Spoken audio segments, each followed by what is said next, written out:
Hi అండి. నేనైతే ఇప్పుడు జంగారెడ్డిగూడెం మండలం లక్కవరం గ్రామంలో ఉన్న అమ్మవారి గుడికి వచ్చానండి. అసలు ఆ టెంపుల్కి నేను 4 ఇయర్స్ బ్యాక్ వెళ్ళాను. నాకైతే చాలా బాగా నచ్చింది. అమ్మవారు చూడంగానే కళ్ళెదురుగా ఉన్నట్టుగా ఉందండి. మళ్ళీ ఇప్పుడు వెళ్ళాను 4 ఇయర్స్ తర్వాత. నాకైతే చాలా హ్యాపీ అనిపించింది. చుట్టూ పొలాలు, చెట్లు మధ్యలో ఒక్క టెంపుల్ ఉంటుంది. టెంపుల్ ఎదురు ఒక గుడిసె ఉంటుంది. ఆ గుడిసెలో ఉన్న వాళ్ళే ఈ అమ్మవారి దగ్గర పూజ చేస్తారని నేను విన్నాను. ఇదిగోండి, ఈ అమ్మవారిని అయితే దసరా సందర్భంగా అక్కడ నిలబెట్టారనమాట గుళ్ళో. తర్వాత లోపల అసలైన అమ్మవారు ఉంటారు.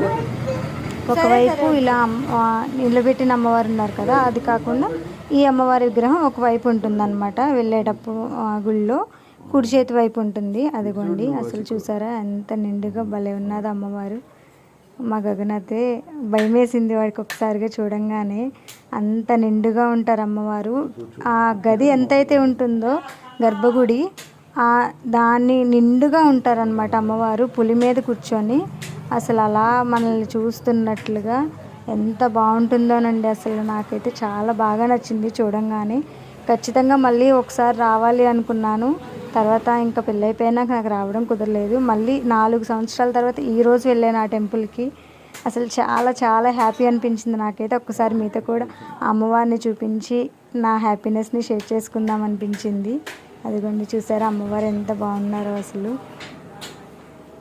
అదిగోండి, మేమైతే ఆఫ్టర్నూన్ టైం వెళ్ళాం, గుడి క్లోజ్ చేసేసారు. ఇదిగోండి, ఈ ఫోటో అయితే నేను 4 ఇయర్స్ బ్యాక్ వెళ్ళినప్పుడు చూసింది. అప్పటి నుంచి నాకు మళ్ళీ చాలాసార్లు అనిపించింది వెళ్ళాలి వెళ్ళాలి అని.